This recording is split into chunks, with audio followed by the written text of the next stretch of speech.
बिस्मिल्लाहिर्रहमानिर्रहीम और अस्सलाम वालेकुम। 14 अप्रैल और पाकिस्तान में इतवार की सुबह। आज अभी तक की अहम खबरें और मेरा तजिया। सबसे पहले आपको लाहौर लेकर चलते हैं, जहां से आपको खबर देंगे कि पंजाब के सरकारी स्कूलों के बच्चों को इस साल किताबें नहीं मिलेंगी और वो किताबों के बगैर ही पढ़ेंगे। और अगर मिलेंगी भी तो इतनी लेट मिलेंगी कि उनको शायद उन किताबों की ज़रूरत ना रह सके। पढ़े लिखे लोगों को तो इसके नुकसान का अंदाज़ा हो रहा होगा, लेकिन जो नहीं पढ़े मेरा ख्याल उनको भी इसके नुकसान का अंदाज़ा होगा। पंजाब पाकिस्तान की आबादी का 65% के करीब है। अगर पाकिस्तान 25 करोड़ का है तो आप खुद अंदाज़ा लगा लीजिए कितने करोड़ का सूबा है, तो कितने करोड़ बच्चे स्कूलों में होंगे। और उन तमाम बच्चों को किताबें नहीं मिली। क्यों किताबें नहीं मिली? क्योंकि बाजी आजकल पैसे बचा रही हैं। 800 रुपये का जोड़ा पहन रही हैं और सिर्फ दो ही चीज़ें मुंह पर मेकअप की शक्ल में लगाती हैं। ये हम नहीं कह रहे, ये हमें बाजी अज़मा बुखारी ने बताया है। उन्होंने बताया कि बाजी इतनी सादगी से रहती हैं। ये और बात है कि वो अपनी मर्सिडीज़ को 2 करोड़ 73 लाख रुपए के टायर डलवाती हैं, नए हेलीकॉप्टर के लिए 3 अरब रुपया खर्च करती हैं। लेकिन पंजाब के बच्चों की किताबों के लिए उनके पास पैसे नहीं है कि वो पंजाब टेक्स्ट बुक बोर्ड को दें और आगे से वो वेंडर्स को दें, ताकि किताबें छपकर वक्त पर बच्चों को मिल सकें और उनकी तालीम शुरू हो सके। अब अगर इस पर आप एतराज़ करेंगे तो आप देखेंगे जिस तरीके से एचिसन कॉलेज के प्रिंसिपल की बीवी को करप्ट कह दिया गया था, उसकी 40 लाख की तनख्वाह बताई गई थी, 100 छुट्टियों का कहा गया था। अब आप देखिएगा कि ये कहेंगे कि ये वहाँ पर करप्शन हो रही थी इसलिए हमने किताबों की छपवाई रुकवा दी। कोई ना कोई भोंडा किस्म का आगे से लेम एक्सक्यूज़ देंगी, क्योंकि बाजी का तालीम से जितना कोई इंटरेस्ट है वो आप सबको पता है। बाजी बुलेट ट्रेन की स्पीड से एक कॉलेज से दूसरे कॉलेज में से फेल होकर निकली थी और घर पहुंची, और तमाम तर नालायकी के बावजूद मेरी प्यारी बाजी आखिरकार पाकिस्तान के सबसे बड़े सूबे और दुनिया का शायद ये कोई 10वां 11वां बड़ा मुल्क होगा मीन आबादी के हिसाब से। अगर आप देखें तो पंजाब से बड़े दुनिया में कोई 10 मुल्क ही हो सकते हैं, इससे ज़्यादा नहीं। तो पंजाब एक मुल्क नहीं है, सूबा है, लेकिन अगर उसकी आबादी को कंपेयर करें दूसरे मुल्कों से तो सिर्फ पूरी दुनिया में 10 मुल्क होंगे जो पंजाब से बड़े होंगे। तो उसकी ये चीफ मिनिस्टर बनी है, तो फिर अब बच्चे कहीं यही ना सोचना शुरू कर दें कि पढ़ने का फ़ायदा कोई नहीं, हमने सबने तो चीफ मिनिस्टर ही बनना है। अच्छा जी, दूसरी खबर पंजाब से ही आपके सामने रखेंगे। अफसोसनाक खबर है, हादसा हुआ है, वो ये कि आसमानी बिजली गिरने से 11 अफराद की हलाकत हो गई है। 11 लोग जो हैं अपनी जान से चले गए हैं। ये एक हादसा है बिल्कुल उसी तरीके से जैसे एक्सीडेंट होता है, जैसे कोई और हादसा होता है, लेकिन अमूमी तौर पर इसको अल्लाह का अजाब और दूसरी चीज़ें कही जाती हैं। ज़ाहिर है जब भी अल्लाह मियाँ कोई मुसीबत भी लाते हैं तो वो एक टेस्ट होता है किसी भी ख़ानदान के ऊपर, किसी के ऊपर भी। लेकिन इस तरीके से कहने से उनके घर वालों की, लवाहकीन की, आप उनके दिलों को तकलीफ़ देते हैं जब आप ऐसे जुमले कहते हैं। लेकिन मैं आपको ये बता दूं कि अगर इस वक्त इमरान खान की हुकूमत होती तो नून लीग वालों ने कमाल बेशर्मी से कहना था कि ये अल्लाह का अजाब आया क्योंकि गलत हुकूमत राइज है, क्योंकि ये ऐसी बातें करते रहे हैं, ये ऐसी बातें कहते रहे हैं। लेकिन हमें ऐसी बातें कहने से इज्तनाब करना चाहिए और अल्लाह से पनाह मांगनी चाहिए और माफ़ी मांगनी चाहिए। बहरहाल ये एक ख़बर थी जो आपके सामने हमने सोचा कि हम रखते हैं। अगली खबर हम आपको देते हैं वियतनाम से। वियतनाम के अंदर एक वियतनाम की तारीख का सबसे बड़ा फ्रॉड हुआ, चोरी हुआ, जिसमें उन्होंने एक खातून बिजनेसमैन को अब लाइफ डेथ सेंटेंस दे दी है, सजाए मौत दे दी है। और वजह उसकी बनी है 44 अरब रुपए, 44 बिलियन ओवरऑल। कन्विक्ट उन्होंने उन्हें $12.5 अरब की करप्शन में किया है, सबूत शायद उसके होंगे, लेकिन ओवरऑल ये जो घोटाला है ये कहा जा रहा है कि $44 बिलियन का ये फ्रॉड है। और इसमें से $27 अरब तो ऐसे हैं जो अब कभी नहीं मिल सकेंगे, वो गायब हो गए या चले गए। ये जो खातून है जिनको ये सेंटेंस मिली है, मुझे नहीं पता मैं इनका नाम सही प्रोनाउंस करूंगा कि नहीं, क्योंकि ये उनकी अपनी ज़ुबान का नाम है। मेलेन इनका नाम मुझे समझ आता है जो इंग्लिश में। ये मिस मेलेन जो हैं इनको अब सजाए मौत मिली है। और इन्होंने किया क्या था, ये एक रियल स्टेट टाइकून थी जिन्होंने 3 छोटे बैंक खरीदे, उन्हें मर्ज करके एक बैंक बनाया, फिर उस बैंक के थ्रू अपनी ही जाली कंपनियों को, याद कीजिए वही कैलबरी फॉन्ट और वो सारा उसी तरह वाला काम, लंदन और नीलसन, नेस्कॉल, जिस तरह तरीके से बाजी ने इंग्लैंड में जाली कंपनियां बनाई हुई थी, उनकी बेनिफिशरी थी, बिल्कुल उसी तरह का काम इन मोहतरमा ने किया और उसके अंदर फिर पैसे डालती गई, कुछ मनी लॉन्ड्रिंग हुई, कुछ पैसा छुपाया गया, कहीं पर बैंक का पैसा लूटा गया, बिल्कुल उसी तरीके से जैसे हदैबिया पेपर मिल्स के केस के अंदर शरीफ खानदान ने वो पैसा लूटा था। बिल्कुल मुझे लगता है उन्होंने इन्हीं से सीखा है, लेकिन अंजाम उनका मुख्तलिफ हुआ है, क्योंकि वहां पर चौधरी निजामुद्दीन शायद मुख्तलिफ है। वो एन वक्त के ऊपर जो है वो पहले सारा टाइम बताते रहते हैं कि ये करप्ट हैं, करप्ट हैं, करप्ट हैं, और उसके बाद जब सज़ा होने लगती है तो खुद ही उनको एनआरओ दे देते हैं और उनसे फिर सारे गंदे काम करवाते हैं, क्योंकि उन्हें एनआरओ दे के लाए होते हैं। तो मेरा ख्याल वहाँ का निजामुद्दीन जो है, हालांकि हालात वहाँ भी कोई बहुत अच्छे नहीं हैं, लेकिन वहाँ का निजामुद्दीन शायद ये काम नहीं कर रहा। बहरहाल सिंपल बात यह है कि ये जो मोहतरमा हैं इनको अब सज़ाए मौत मिल गई है, और मुझे शक एक और है, मुझे परेशानी एक और है कि कहीं अब उनको पंजाब का चीफ मिनिस्टर ना आने वाले टाइम में चौधरी निजामुद्दीन बना दे, क्योंकि आजकल तो चौधरी निजामुद्दीन साहब का जो जो जिस मेरिट के ऊपर वो लोगों को चीफ मिनिस्ट्री देते हैं वो तो करप्शन ही है। वो तो जितना को बड़ा लुटेरा है उस हिसाब से शहबाज शरीफ साहब को वज़ीर आज़म लगा दिया बाजी की, क्योंकि हमारा उम्र अभी और एक्सपीरियंस अभी शहबाज शरीफ साहब से कम है लूटने में, इसलिए उन्हें चीफ मिनिस्टर लगाया। इस हिसाब से तो मुझे लगता है कि या तो ये मोहतरमा अब प्राइम मिनिस्टर बनेगी और हमारे चौधरी निजामुद्दीन उसे इम्पोर्ट करेंगे, वहाँ से पहले भी करते रहे, आपको पता, बाहर से हम प्राइम मिनिस्टर लाते रहे, और अब आप कहेंगे कैसे ले आएंगे, वो तो वियतनामी सिटीजन है। ओ भाई, यहाँ पता चलता है, यहाँ 9 मई बना दिया जाता है, वो जो कोर कमांडर हाउस होता है उसे अचानक से जनाह हाउस बना दिया जाता है। यहाँ पर जब जो दिल करता है वो बयानियाँ बेच दिया जाता है, उधर खुन्ने सेक के रख दिए बहावल नगर में पुलिस वालों के, मामला मामूली बना दिया गया एकदम से।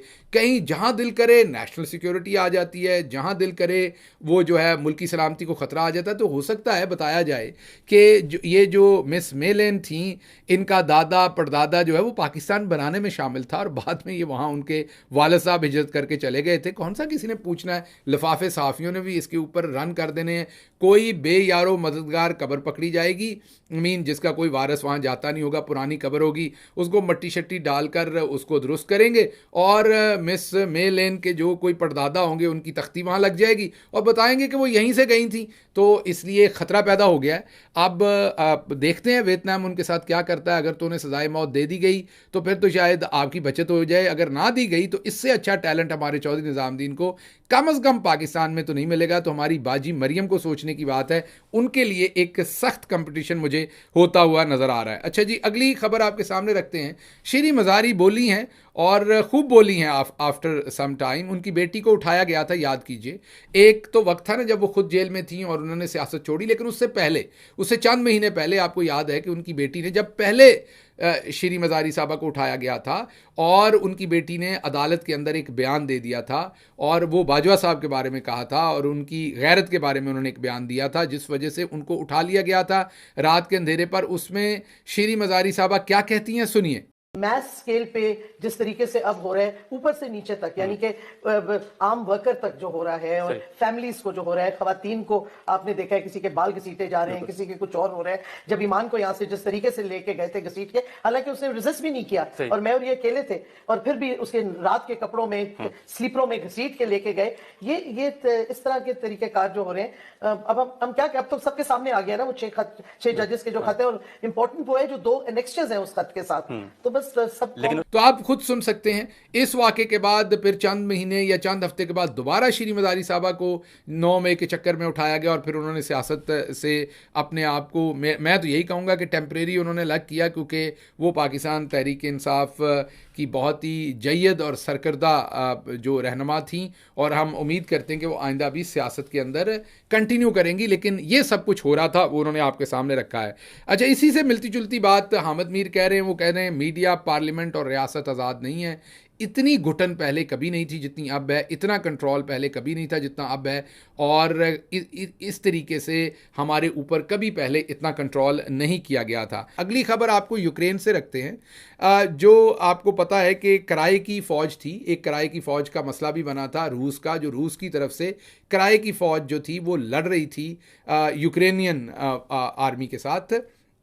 इसी तरीके से ये जो कराई की फ़ौज रखने वाले बहुत सारे वॉरलॉर्ड से जिन्होंने अपने फ़ौजी जो हैं वो रूस को बेचे थे और वो रूस के बिहाफ पर यूक्रेनियन बॉर्डर के ऊपर लड़ रहे थे, इनमें बहुत सारे इंडियन फ़ौजियों को भी या इंडियन सिटीजन्स को भर्ती किया गया था धड़ाधड़, ताकि वहाँ जाकर वो रूस के लिए लड़ेंगे। और अब खबर ये आई है कि इंडियन फ़ौजियों का एक बड़ा दस्ता जो रूस की तरफ से कराई की जंग लड़ रहे थे यूक्रेन के साथ, उन्होंने हथियार डाल दिए, बगैर लड़े हथियार डाल दिए हैं और उन्होंने अपने आप को जो है वो सरेंडर कर दिया है। तो ये एक इंटरनेशनल खबर थी। इसकी रेमिफिकेशंस क्या होंगी वो भी आने वाले दिनों में आपको बताएंगे, जो कुछ भी इसमें होता रहा। अच्छा जी, अगली खबर जो आपके सामने रखनी है वो ये है कि एक पंजाब हुकूमत ने एक और एडवर्टाइजिंग या आप कहें कि एक और उन्होंने कैंपेन शुरू की है जिसमें उन्होंने कहा है कि पाक फ़ौज को अपनी पुलिस पर फ़ख्र है। मतलब आप अगर खामोश रहें तो बेहतर है ना, मतलब जो कुछ हो गया है उसके ऊपर अब DG ISPR ने एक प्रेस रिलीज़ भी दे दी है। आप इस मामले को मामूली कहते रहे, लेकिन ये मामला मामूली नहीं था और अब आखिरकार ISPR ने इसे तशवीशनाक कहा है, इस पर एक कमेटी बना दी है। अब फ़ख्र अगर इस तरीके से होता है तो जनाब माफ़ी दें, कहीं आपके ऊपर ना किसी को फ़ख्र हो जाए, मतलब मरियम बाजी पर या किसी और को अगर फ़ख्र में ठुकाई होती है बंदे की इतनी, तो जनाब एहो जिहा फ़ख्र ना ही करो तो बेहतर है। एहो जी मोहब्बत भी ना करो तो एहो जिहा फ़ख्र भी ना करो। सानू ये नहीं सी पता कि फ़ख्र दे विच बंदे दा यह हाल किया जाता है। सो कहने की बात यह है कि ये जो पाक फ़ौज को अपनी पुलिस पर फ़ख्र है ना, वो हमने बहावल नगर के अंदर देख लिया है। और पाक फ़ौज को जो अपनी आवाम के साथ भी, पाक फ़ौज तो नहीं है बेसिकली, ये फ़ौज सारी तो नहीं ऐसे करती ना, उसमें तो इतने सारे लोग हैं, लाखों लोग हैं, तो चंद लोग गलत फ़ैसले करते हैं। तो माजरत के साथ वो जो भी इन चंद लोगों ने जो कुछ किया है वहाँ पर बहावल नगर में, इसको फ़ख्र नहीं कहा जा सकता, इसकी इन्वेस्टिगेशन होनी चाहिए। इस तरह की बयानबाजी की बजाय अगर आप इस तरह की बयानबाजी कहेंगे तो उससे और ज़्यादा तनकीद आएगी, और ज़्यादा मामला ख़राब होगा। मेहरबानी करके इन्वेस्टिगेट करके जिन लोगों ने ये गलत काम किया है उनको यहाँ पर सज़ा दी जाए। अच्छा जी, एक और वीडियो सर्कुलेट कर रही है जिसमें ये कहा जा रहा है, अब ये ज़रूरी नहीं कि ये दुरुस्त हो सकता है कोई बंदा गलत क्लेम कर रहा हो, लेकिन कहा जा रहा है कि पुलिस ने एक शख्स को पकड़ा है और उससे जब पूछा तो उसने कहा कि मैं फ़ौज में काम करता हूँ। उसके बाद पुलिस मोहतात हो गई है। किसी ने मुझे जोक भेजा है कि पुलिस वालों ने एक ट्रक को रोका और उसको पूछा ट्रक वाले को कि भाई साहब अंदर क्या है। उसने कहा जी कर्नल के चावल हैं। वो आपको पता है कि कर्नल के चावल एक ब्रांड है पाकिस्तान के अंदर।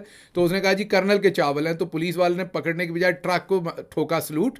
उसने पीछे होकर ट्रक को सलूट किया और कमर पर हाथ रखा। उसने कहा जी नहीं, इतनी मार नहीं कर, इतना फ़ख्र बर्दाश्त नहीं किया जाता, आपको हम पे फ़ख्र है, कहीं हम पर भी ना दोबारा हो जाए। उन्होंने कहा आप जाएं जी। तो पुलिस अब इतनी मोहतात हो गई है, तो ये जो चोरी का, अब मुझे लगता है जो पाकिस्तान के अंदर बहुत सारे चोर होंगे ना, पकड़े जाएंगे तो वो फ़ौरन कहेंगे कि जी मैं स्पाई हूँ फ़ौज में, मैं फ़लाँ हूँ। तो अब कोई कार्ड शार्ड इनको कहा करें कि अपने पास रखा करें ओरिजिनल। अब लोग जाली कार्ड भी बना लेंगे, अब क्या किया जा सकता है। तो पुलिस वालों के लिए तो अजाब हो गया। अब कैसे पकड़ेंगे लोगों को? अगर किसी ने आगे से कह दिया कि जनाब फ़ौजी हूँ, तो फिर उसके बाद पुलिस को जो तमगा फ़ख्र मिलना है और हुस्न कारकर्दगी मिलना है वो अब पुलिस वालों को खुद ही पता है।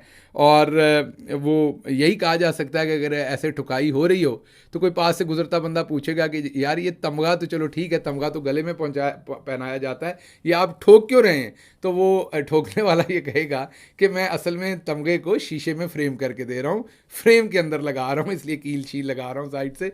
तो ये फ़ख्र काइंडली ज़रा थोड़ा सा कम करें। अच्छा जी, जो फॉर्म 47 और 45 की हुकूमत है उसका आपको फ़र्क बता देते हैं। इधर अगलों से पूछा गया कि आपके अब्बा जी का ये जो चेहरा शरीफ है ये आटे के थैलों पर क्यों है? तो बाजी मरियम ने कहा किसकी हुकूमत है भला? तो उसने कहा जी आपकी। उन्होंने कहा नून लीग की? उसने कहा नहीं, नवाज शरीफ की। तो नवाज शरीफ की तस्वीर लगेगी, हालांकि सुप्रीम कोर्ट ने ये नहीं इजाज़त दी हुई और काजी फ़ाइज़ ईसा साहब के अपने फ़ैसले हैं कि तस्वीर नहीं लगाई जा सकती ज़ाती तशहीर के लिए। लेकिन इस टाइम तशहीर को छोड़ें, इस टाइम काजी फ़ाइज़ ईसा की अपनी ततहीर हो गई है। उनको कोई माजरत के साथ दंदल पड़ी हुई है, वो बिल्कुल उधर देख ही नहीं रहे, बिल्कुल उस तरीके से उन्हें दंदल पड़ी हुई है जैसे ज़राए से हम आपको ख़बर दे देते हैं कि बाजी मरियम फिसल गई हैं और घर में गिर गई हैं, और गिरने से उनकी ज़ुबान उनके दांतों के नीचे आके शदीद ज़ख्मी हो गई है, जिस वजह से आप 3-4 दिन से बाजी मरियम का ना कोई बयान सुन रहे हैं, ना उन्हें टिकटॉक पर देख रहे हैं। अब आप कहेंगे गिल साहब ऐसे ही झूठी खबर देते हैं, तो ये झूठी खबर, ये बात सच है। ये मजाक में खबर थी जो मैंने आपको दी। लेकिन अगर कोई इस पर एतराज़ करे और ज़राए पूछे तो उसको बताइएगा कि गिल साहब की ये वही ज़राए हैं जहाँ से, जिस दुकान से आपको 800 रुपये का सूट मिलता है ना बाजी मरियम का, उसी दुकान वाले ने मुझे ये खबर दी है। तो बहरहाल ये एक मजाक था। बताने की आपको बात थी कि जिस तरह काजी साहब साइलेंट मोड पे लगे हुए हैं ना, बिल्कुल उसी तरीके से बाजी भी बहावल नगर के वाक़े के बाद साइलेंट मोड पे चलें। बाजी ने बोलना तो नहीं, लेकिन शुक्र है वो जो हमारे घरों में चाचियाँ मासियाँ, उनकी जान तो छुट्टी, घरों में दड़ दड़ करती बाजी मस्टंडों के साथ कैमरे लेके बंदूकें लेके लोगों के घरों में चली जाती थी, कुट कुट जाली जफियाँ डालती थी, उनको एक बोरी थैले आटे की नहीं देनी थी। लेकिन तस्वीरें और बातें उनकी सारी लीक कर, किसका घर है, कौन रहता है, क्या करता है, सारा उनसे डाटा लेके बाजी टिकटॉक पे डालती थी। तो शुक्र है थोड़ी सी इस पर से तो छुट्टी आई है।